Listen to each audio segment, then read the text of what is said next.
नमस्कार, साधना plus news पर Jharkhand express देख रहे हैं आप। मैं हूं आपके साथ प्रगति चतुर्वेदी। खबरों की शुरुआत करेंगे, लेकिन उससे पहले एक नजर सबकी हेडलाइंस पर।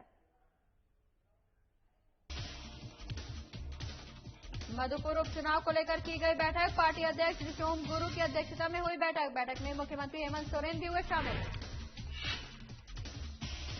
सिमडेगा में मास्क चेकिंग अभियान का किया गया निरीक्षण। उपायुक्त सुशांत गौरव ने किया निरीक्षण। अभियान के तहत लोगों को किया जा रहा जागरूक। लातेहार में बीजेपी ओबीसी मोर्चा का हुआ विस्तार। संगठन को मजबूत करने पर की गई चर्चा। नवनियुक्त पदाधिकारियों को दी गई बैठक। लातेहार जिला वासियों को मिला 2 योजनाओं का सौगात। चोरी चंदवा में रेल ओवरब्रिज का होगा निर्माण। चंदवा से गोनिया तक सड़क का भी किया जाएगा चौड़ीकरण। चलिए खबरों की शुरुआत करेंगे, जहां झारखंड में 3,550 करोड़ की लागत से लगभग 539 किलोमीटर लंबी 21 सड़क परियोजनाओं का लोकार्पण और शिलान्यास किया गया है। बता दें कि ये लोकार्पण वीडियो कॉन्फ्रेंसिंग के माध्यम से किया गया। वहीं इस दौरान केंद्र की तरफ से राज्य सरकार को ऑफर दिया गया, जिसको लेकर प्रदेश में ट्वीट के माध्यम से आरोप प्रत्यारोप का दौर लगातार जारी है। इसी पर साधना प्लस न्यूज के लिए हमारे सहयोगी अभिषेक राजवंशी की खास रिपोर्ट देखिए।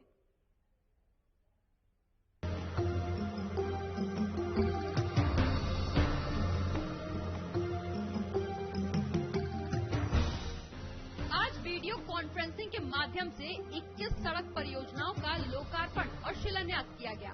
बता दें कि ये कार्यक्रम मुख्यमंत्री हेमंत सोरेन की अध्यक्षता में किया गया, जिसमें झारखंड के कई सांसद, मंत्री और विधायक भी ऑनलाइन शामिल रहे।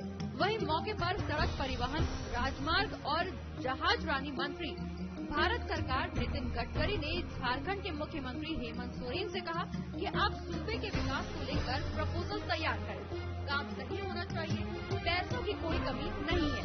इस दौरान मुख्यमंत्री हेमंत सोरेन ने नितिन गडकरी का धन्यवाद भी दिया। एनुअल प्लान कितना था मुझे मालूम नहीं। 675 करोड़ का आपका एनुअल प्लान है। मैं 5,000 करोड़ कर देता हूं इस साल के लिए। आपके चीफ इंजीनियर से 5,000 करोड़ रुपए के मुझे प्रपोजल भेजो। मेरे पास पैसे की कमी नहीं है मुख्यमंत्री जी। तुम केवल लैंड एक्विजिशन करो और तुम्हारे में जितना मांगना है उतना मांगो। जितने ब्रिज मांगना है, जितने आरओबी मांगना है, रोड मांगने हैं, मेरे पास भेजो। मैं पूरा, मेरे पास कोई पैसे की कमी नहीं, मैं पूरा मंजूर कर देता हूं। मैं आपको मंजूर कर देता हूं। आप तुरंत मुझे प्रपोजल में पीडब्ल्यूडी सेक्रेटरी को बुलाओ और उनको बोलो मुझे एक ही चाहिए, क्वालिटी का काम चाहिए, लैंड एक्विजिशन समय पे चाहिए, और फॉरेस्ट एनवायरमेंट के क्लियरेंसेस चाहिए, और आप अधिकारी मुझे अच्छे देकर निकाल के दे दो। मैं झारखंड को 3 साल के अंदर रोड इंफ्रास्ट्रक्चर में वेस्टर्न यूरोप और अमेरिका के स्टैंडर्ड का झारखंड का रोड बना दूंगा। ये आपको वचन देता हूं, और आपको मालूम है जो बोलता हूं मैं डंके की चोट पे करके दिखाता हूं। इसे लेकर बीजेपी के राज्यसभा सांसद दीपक प्रकाश ने एक ट्वीट के माध्यम से मुख्यमंत्री को आड़े हाथों लेते हुए कहा कि काम कीजिए मुख्यमंत्री जी, काम केंद्र दोनों हाथों से देने के लिए तैयार है। वहीं दीपक प्रकाश के इस ट्वीट पर जेएमएम ने भी तंज कसते हुए रीट्वीट किया, जिसमें ये लिखा गया कि फर्जी डिग्रीधारी और मानसिक दिवालियेपन जैसे अन्य बीजेपी नेता की तरह आप भी होंगे, पता नहीं था महोदय। बहरहाल देखने वाली बात ये होगी कि इस रस्साकसी से किसका भला होगा। सूबे में जेएमएम, कांग्रेस और आरजेडी की महागठबंधन वाली सरकार है, वहीं केंद्र में बीजेपी और उसके सहयोगी दलों की। अगर सूबे में सड़कें बनेंगी, पुल पुलिया बनेंगी, तो आवागमन की सुविधा तो सभी को होगी। प्रदेश में जो विपक्ष है उसकी केंद्र में सरकार है, ऐसे में मिलजुल कर चलने में ही सभी की भलाई है। साधना प्लस न्यूज के लिए रांची से अभिषेक राजवंशी की रिपोर्ट।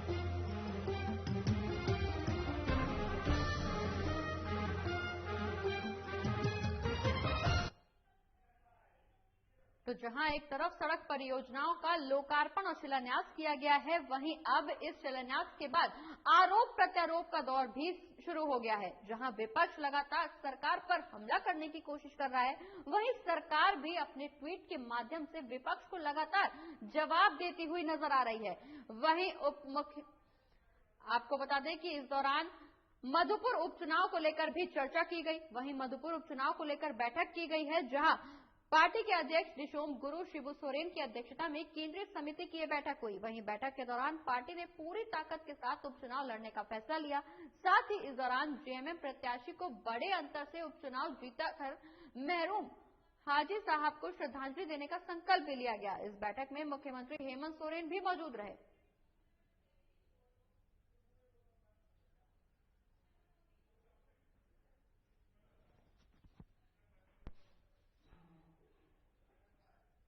और मधुपुर उपचुनाव को लेकर जेएमएम अपने प्रत्याशी की जीत सुनिश्चित करने के लिए लगातार बैठकें कर रहा है। बता दें कि ये बैठक मुख्यमंत्री आवास पर की गई और जेएमएम कार्यकारिणी अध्यक्ष हेमंत सोरेन की अध्यक्षता में ये बैठक हुई, जहां जेएमएम सुप्रीमो शिबू सोरेन, महासचिव विनोद पांडे, विधायक मथुरा महतो, महिला मोर्चा के केंद्रीय अध्यक्ष महुआ मांझी समेत जेएमएम कोटे के तमाम मंत्री और पार्टी के अधिकारी वहां मौजूद रहे। आपको बता दें कि बीजेपी की ओर से मधुपुर उपचुनाव में गंगा नारायण सिंह को प्रत्याशी बनाए जाने के बाद जेएमएम की चिंता अब बढ़ गई है। वहीं बैठक के बाद झारखंड मुक्ति मोर्चा के महासचिव सुप्रियो भट्टाचार्य ने कहा कि चुनाव को लेकर हमारी रणनीति तैयार है। हम सभी सदस्यों को संगठन की ओर से जिम्मेदारी दी गई है, जिस पर हम लोग काम कर रहे हैं।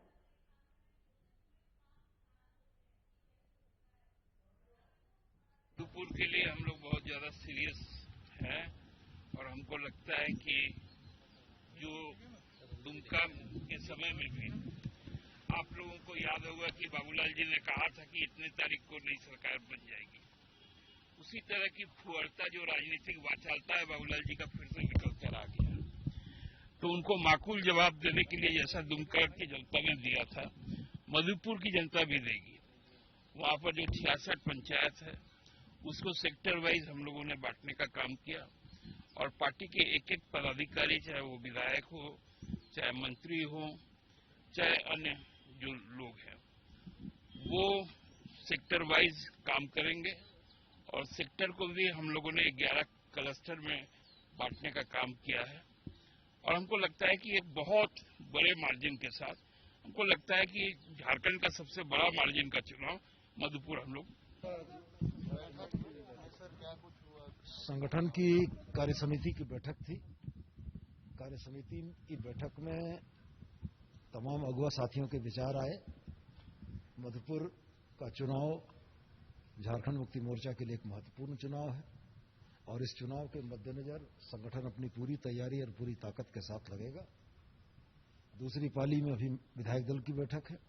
कार्यसमिति की बैठक में आए हुए विचारों के बाद विधायक दल की बैठक में तमाम विचारों को सुनकर केंद्रीय अध्यक्ष और कार्यकारी अध्यक्ष जैसा कार्यकर्ताओं को निर्देशित करेंगे, उसके हिसाब से मधुपुर चुनाव में झारखंड मुक्ति मोर्चा की पूरे राज्य की ताकत जाकर लगेगी और हम लोग पूरी मजबूती से चुनाव लड़ेंगे। तो चेहरों को जिम्मेदारी भी दी जाएगी मधुपुर को लेकर? निश्चित रूप से चेहरों को जवाबदेही जाएगी। जो इन्फ्लुएंशियल ग्रुप्स हैं, जो वैसे लोग जिनका समाज पर प्रभाव हो सकता है, उनको वैसे इलाके चिन्हित करके उस इलाकों में काम करने की जवाबदेही दी जाएगी।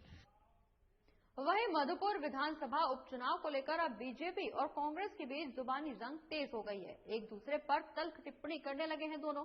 वहीं जामताड़ा पहुंचे पूर्व मंत्री और चंदन कियारी से वर्तमान बीजेपी विधायक अमर बावरी ने कांग्रेस के कार्यकारी अध्यक्ष और जामताड़ा विधायक डॉक्टर इरफान अंसारी को बड़बोला और मनोरंजन करने वाला विधायक करार दिया है, जो राजनीति मनोरंजन करते हैं। वहीं मधुपुर उपचुनाव पर सवाल पूछे जाने पर उन्होंने कहा कि बीजेपी प्रत्याशी की जीत सुनिश्चित है।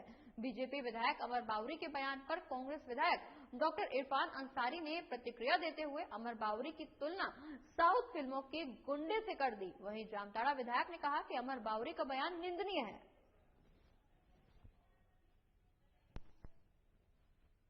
देखिए, अमर बावरी का जो बयान आया है, मैं उसकी निंदा करता हूं। अब मैं कहना चाहता हूं कि अमर बावरी जो है ना, ये साउथ इंडियन गुंडा है ये, और इसे चेहरा भी लगता है गुंडा की तरह। और ये बात उन्होंने सच कहा कि मैं एंटरटेनर हूं, मैं जनता का हीरो हूं। मैं तो अभी से मैं एंटरटेन तो करूंगा। इनको इसलिए बुरा लग रहा है कि ये लोगों ने अपने जात को बेच दिया, दलित के नाम पर ये विधायक बना, एक भी काम दलितों का नहीं किया। इसने अपने आप को भाजपा में बेचा। कितना में बेचा आप उन्हीं से पूछिए। जामताड़ा में आकर अगर राजनीति करेंगे तो मैं उसको बर्दाश्त नहीं करूंगा। बात जो है ना, उसका कोई तथ्य होता है ना, जैसे हम लोग एक कैरेक्टर देखते हैं, कार्टून कैरेक्टर जिसको देखने से हंसी आती है और उनका काम ही होता है लोगों को एंटरटेन करना। इरफान साहब का भी काम एंटरटेन करना और राजनीति के एंटरटेनर है, तो एंटरटेन करते हैं। उनके किसी भी बात का, किसी भी वक्तव्य का या किसी आरोप का जवाब देना वो कहीं से भी उचित हमको नहीं लगता है। आप उनकी बातों को उन तक ही रहने दीजिए। जहां तक रणधीर सिंह जी की बात है, रणधीर सिंह जी हमारे भारतीय जनता पार्टी के विधायक हैं और पूरे दिलो जान से लगे हुए हैं और इनको मालूम है कि रणधीर सिंह ही वहां का स्टार प्रचारक भी है और वहां पे जो भी आज भारतीय जनता पार्टी के पक्ष में माहौल है उसमें उनका बहुत बड़ा योगदान है। और अगली खबर लातेहार से है, जहां बरवाडीह प्रखंड के छिपादोहर में बीजेपी ओबीसी मोर्चा पदाधिकारी और कार्यकारिणी सदस्य की घोषणा की गई, जिसमें मुख्य अतिथि बीजेपी ओबीसी मोर्चा के जिला अध्यक्ष त्रिवेणी साहू मौजूद रहे और इस दौरान बीजेपी ओबीसी मोर्चा संगठन को मजबूत करने पर चर्चा की गई। वहीं बीजेपी महामंत्री मुन्ना गुप्ता ने सभी नवनियुक्त पदाधिकारियों को बधाई और शुभकामनाएं दी। इस मौके पर सुरेश प्रसाद, अशोक ठाकुर, संजय प्रसाद सहित कई कार्यकर्ता भी मौजूद रहे।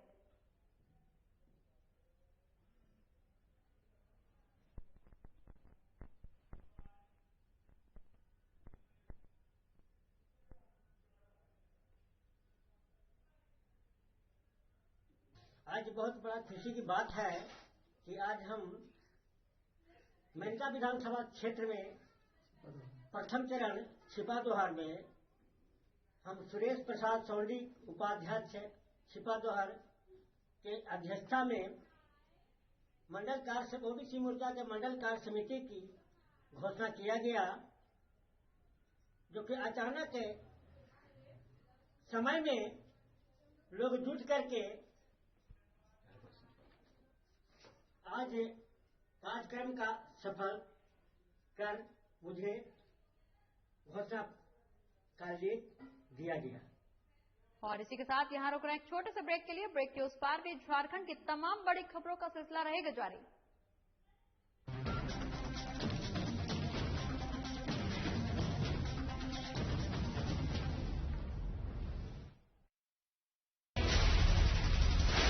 बिहार झारखंड के साथ देश दुनिया की हर बड़ी खबर देखिए फटाफट अंदाज में शाम 7:30 बजे। खबरें सुपरफास्ट सिर्फ साधना प्लस पर।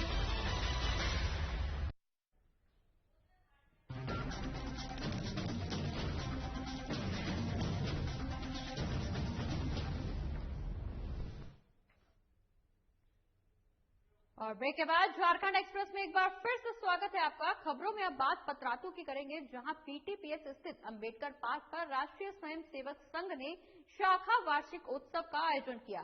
वहीं कार्यक्रम की शुरुआत ध्वजारोहण से की गई। इस कार्यक्रम में मुख्य रूप से रामगढ़ जिला स्तर संघ चालक शत्रुघ्न प्रसाद, नगर संघ चालक जयनंदन शर्मा मौजूद रहे। वहीं विशेष अतिथि के रूप में वीरेंद्र पासवान भी मौजूद रहे। बता दें कि इस कार्यक्रम में स्वयं सेवकों द्वारा शारीरिक प्रदर्शन, व्यायाम, समता, योग, आसन और सामूहिक खेल का प्रदर्शन भी किया गया।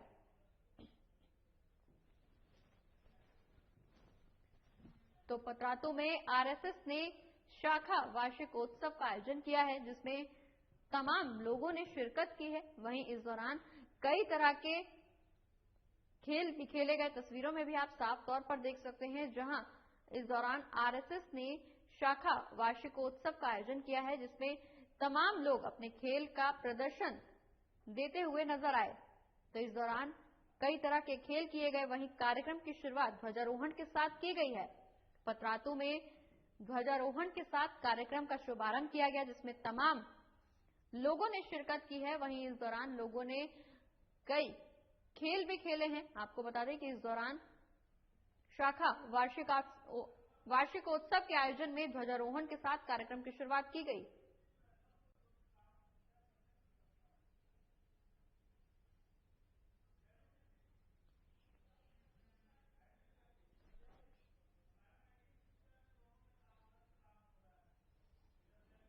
तो पतरातू में ध्वजारोहण के साथ कार्यक्रम की शुरुआत की गई है, जहां शाखा वार्षिकोत्सव का ये कार्यक्रम था, जिसकी शुरुआत ध्वजारोहण के साथ की गई। आपको बता दें कि इस दौरान काफी संख्या में लोग वहां मौजूद रहे, जहां लोगों ने खेल का प्रदर्शन भी दिया, साथ ही लोगों से अपील भी की गई कि खेल के माध्यम से अपने शरीर को स्वस्थ रखें, तंदुरुस्त रखें।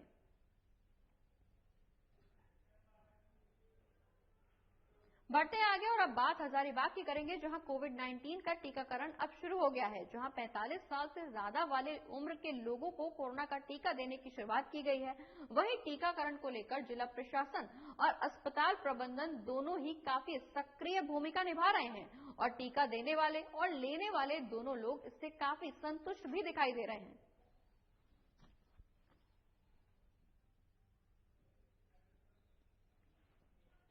तो देश भर में जहां कोरोना के संक्रमण ने रफ्तार पकड़ ली है, वहीं अब हजारीबाग में कोविड-19 के टीकाकरण की शुरुआत हो गई है, जिसमें 45 साल से ज्यादा की उम्र के लोगों को कोरोना की वैक्सीन लगाई जा रही है। आपको बता दें कि कोरोना की वजह से लगातार लोगों की मौत हो रही है, वहीं जिसको लेकर अब राज्य सरकार चिंतित नजर आ रही है। बढ़ते हैं आगे, जहां कोरोना के बढ़ते संक्रमण को देखते हुए पाकुड़ जिला प्रशासन सजग है। वहीं उपायुक्त कुलदीप चौधरी और एसपी मणिलाल मंडल ने बढ़ते संक्रमण को देखते हुए वीडियो कॉन्फ्रेंसिंग की, जिसमें जिले के सभी पदाधिकारी शामिल रहे। वहीं उपायुक्त ने सभी को वैक्सीनेशन और टेस्टिंग को लेकर जरूरी दिशा निर्देश दिए। साथ ही उपायुक्त ने जिले के सभी मुख्य जगहों पर कैंप लगाकर कोविड की जांच करने के निर्देश दिए।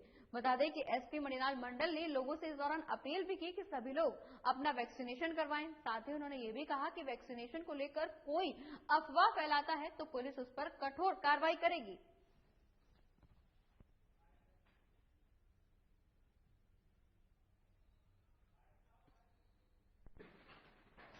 मैं पुलिस अधीक्षक अनुरोध करता हूं कि ये कोरोना का जो सेकेंड फेज का जो ये चला है स्प्रेडिंग, इसमें न तो पैनिक होने की जरूरत है, हम लोग को ढीला नहीं होना है।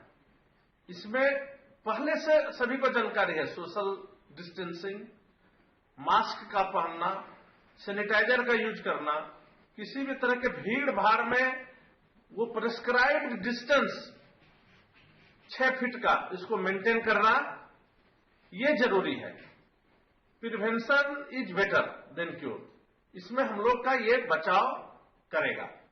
सभी पाकुड़ के निवासियों से मेरा अनुरोध है कि अभी सरकार द्वारा 1 अप्रैल से 45 प्लस की जो उम्र के सभी जो निवासी हैं उनके लिए वैक्सीनेशन का विंडो ओपन कर दिया गया है। पूरे जिले भर में 65 जो केंद्र हम लोगों ने बनाए हैं, वहां पर सभी जगह आप किसी भी केंद्र पर जाकर वैक्सीन ग्रहण कर सकते हैं।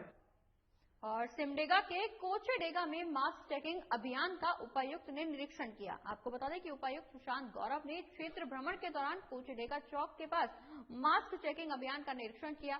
वहीं अंचल अधिकारी ने इस दौरान बताया कि मास्क चेकिंग के साथ लोगों को संक्रमण से बचाव और रोकथाम के प्रति जागरूक करने का काम भी किया जा रहा है और बिना मास्क के पकड़े जाने पर लोगों से 500 रुपए का फाइन भी वसूला जा रहा है। वहीं मौके पर उपायुक्त के साथ अनुमंडल पदाधिकारी महेंद्र कुमार, जिला जनसंपर्क पदाधिकारी अजय कुमार भी मौजूद रहे।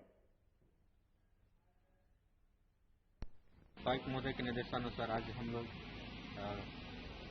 सिमडेगा प्रशासन की ओर से इसको कोचेडेगा चौक में मास्क चेकिंग चलाया जा रहा है और लोगों को कोरोना के प्रति जागरूकता फैलाई जा रही है। तो मास्क पहन के निकलें और जो मास्क नहीं पहन के निकल रहे हैं उन्हें हम 500 रुपए का फाइन के रूप में दंडित भी कर रहे हैं।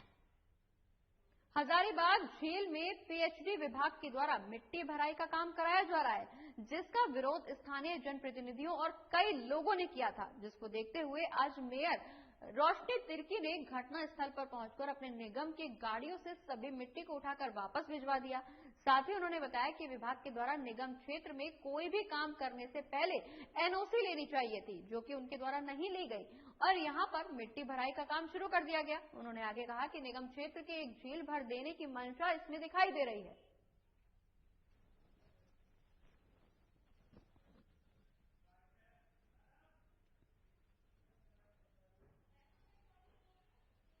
भरने का काम जो है पीएचडी विभाग के द्वारा किया जा रहा है, इसका तो हम लोग घोर विरोध करते हैं। और सबसे पहले मैं आपको बता दूं कि कोई भी काम अगर नगर निगम क्षेत्र में होता है तो किसी भी विभाग को नगर निगम से एनओसी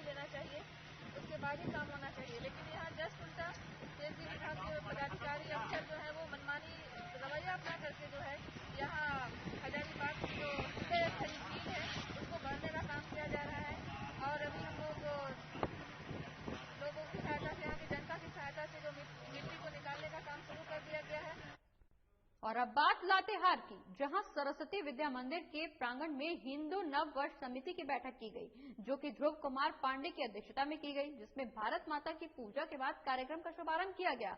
वहीं बैठक में हिंदू नव वर्ष समिति का विस्तार भी किया गया, जिसमें 71 कार्यकारिणी सदस्यों की घोषणा की गई। वहीं बैठक में बीजेपी नेता सह लातेहार पूर्व विधायक प्रकाश राम, मनिका पूर्व विधायक हरे कृष्ण सिंह समेत कई लोग मौजूद रहे।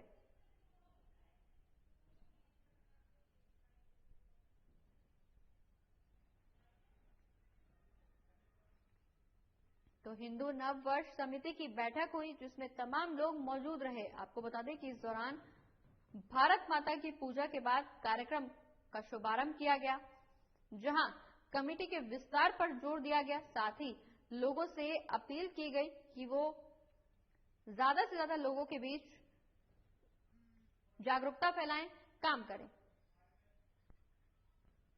करके हिस्सा लेने की आवश्यकता है, और जब हम लोग आगे आ करके जो है बढ़ चढ़ करके हिस्सा लेंगे, तो ये जो भय बना हुआ है, हमको लगता है कि यह भय जो है समाप्त हो जाना चाहिए। इस भयभीत नहीं है। और एक आग्रह सभी जो यहाँ उपस्थित हमारे जो नौजवान मित्र हैं, उनसे एक आग्रह करेंगे जरूर कि इस उपलक्ष्य में हम लोग फेसबुक में या व्हाट्सएप में उस तरह का कोई भी भाषा का प्रयोग नहीं करेंगे जो दूसरे जनमानस में जो है, बाकी लोगों में जो है इसका गलत संदेश है। इसका हमको लगता है कि इससे हम लोग परहेज करेंगे, और जब इसका हम लोग परहेज करेंगे तो हमको लगता है कि बहुत ही जो है भव्य रूप से और काफी जो है अच्छे तरीके। और इसी के साथ खबरों में आगे बढ़ेंगे, लेकिन उससे पहले रुक करेंगे इस वक्त की बड़ी खबर का, जहां राजधानी रांची में एक बार फिर से कोरोना का ब्लास्ट हुआ है। इस वक्त की बड़ी खबर हम आपको बता रहे हैं, जहां राजधानी रांची में कोरोना का ब्लास्ट हुआ है। रांची के बिशप स्कॉट गर्ल्स स्कूल से 16 कोरोना पॉजिटिव पाए गए हैं। पेरेंट्स टीचर मीटिंग के बाद टीचर और स्टाफ का कोरोना टेस्ट कराया गया, जिसके बाद ये आंकड़े निकल करके सामने आए हैं। इस वक्त की बड़ी खबर हम आपको बता रहे हैं, जहां टेस्ट में टीचर और स्टाफ मिलाकर कुल 16 लोग कोरोना से संक्रमित पाए गए हैं। तो राजधानी रांची में सबसे बड़ी खबर हम आपको बता रहे हैं, जहां एक बार फिर से कोरोना का ब्लास्ट हुआ है। आपको बता दें कि रांची के बिशप स्कॉट गर्ल्स स्कूल से 16 कोरोना पॉजिटिव मरीज पाए गए हैं। पेरेंट्स टीचर मीटिंग के बाद टीचर और स्टाफ का कोरोना टेस्ट करवाया गया था, जिसके बाद ये आंकड़े निकल करके सामने आए हैं। आपको बता दें कि इस टेस्ट में टीचर और स्टाफ मिलाकर कुल 16 लोग कोरोना संक्रमित पाए गए हैं। इस वक्त की बड़ी खबर, जहां राजधानी रांची में एक बार फिर से कोरोना के मरीजों में इजाफा देखने को मिला है। आपको बता दें कि बिशप स्कॉट गर्ल्स स्कूल से 16 कोरोना पॉजिटिव मरीज सामने आए हैं।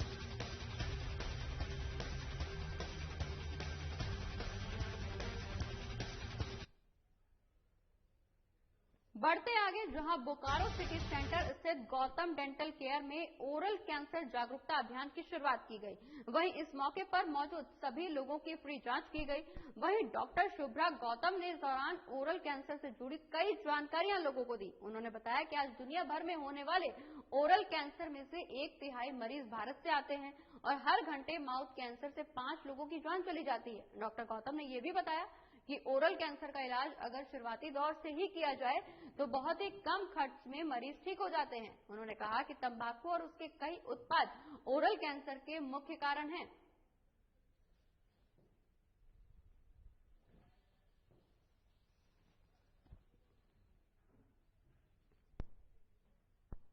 अवेयरनेस मंथ की तरह ऑब्जर्व करता है, और बोकारो में ये पहली बार है कि हम लोग एक 1 मंथ लॉन्ग कैंपेन चला रहे हैं ओरल कैंसर को लेकर के।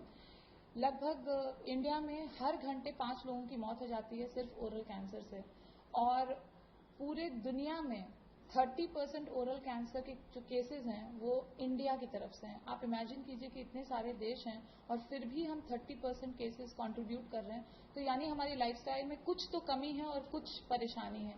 तो इसीलिए हम ये जागरूकता फैलाना चाहते हैं कि ओरल कैंसर के लिए थोड़ी देर समय लोग निकालें। 2 मिनट तो मैगी बनाने में लगते हैं, हम 2 मिनट में टेस्ट करके बता देते हैं कि आप कैंसर के किस स्टेज पर जा रहे हैं या फिर कैंसर मुक्त हैं। लातेहार जिले के ग्राम सरना टोली की रहने वाली ठुनकी देवी पर जंगली भालू ने हमला कर उन्हें घायल कर दिया। वहीं घायल को प्राथमिक इलाज कर बेहतर इलाज के लिए रिम्स रेफर किया गया। बता दें कि रिम्स ले जाने के दौरान रास्ते में ही घायल की मौत हो गई। जानकारी के मुताबिक ठुनकी देवी महुआ चुनने को लेकर जंगल गई हुई थी। इसी दौरान उन पर जंगली भालू ने हमला कर दिया, जिससे वो बुरी तरह से घायल हो गई। वहीं गांव वालों की सूचना पर वन विभाग की टीम और किसानों ने किसी तरह से उसे नेतरहाट सामुदायिक स्वास्थ्य केंद्र पहुंचाया, जहां तुरंत सहायता के लिए वन विभाग द्वारा 7,000 रुपए की राशि दी गई।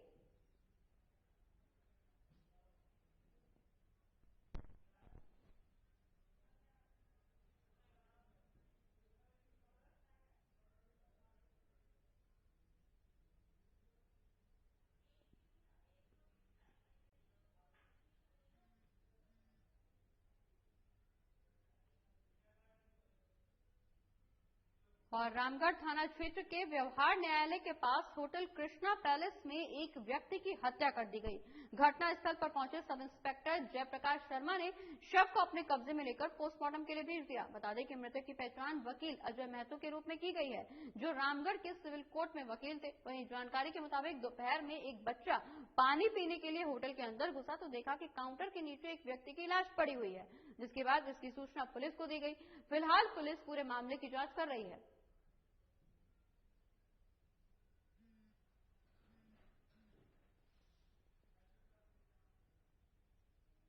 तो होटल कृष्णा पैलेस में एक व्यक्ति का शव मिला है, जिससे इलाके में सनसनी फैल गई। आपको बता दें कि इस दौरान पुलिस मौके पर पहुंची है। हालांकि पुलिस तमाम लोगों से पूछताछ कर रही है। वहीं इस हत्या के पीछे की गुत्थी सुलझाने की पुलिस लगातार कोशिश कर रही है। लेकिन बड़ा सवाल कि होटल पैलेस में आखिर ये शव कैसे पहुंचा और वहां किसने इस व्यक्ति की हत्या की। हालांकि पुलिस तमाम बिंदुओं पर लगातार जांच कर रही है। रामगढ़ का ये पूरा मामला, जहां एक होटल में एक व्यक्ति का शव मिला है, जिसे देखने के लिए लोगों की भीड़ जमा है। इस दौरान इस हादसे से होटल में माहौल में दहशत फैली हुई है। वहीं पुलिस मामले की जांच में लगातार जुटी हुई है। और इसी के साथ इस बुलेटिन में फिलहाल इतना ही। आप देखते रहिए झारखंड एक्सप्रेस। नमस्कार।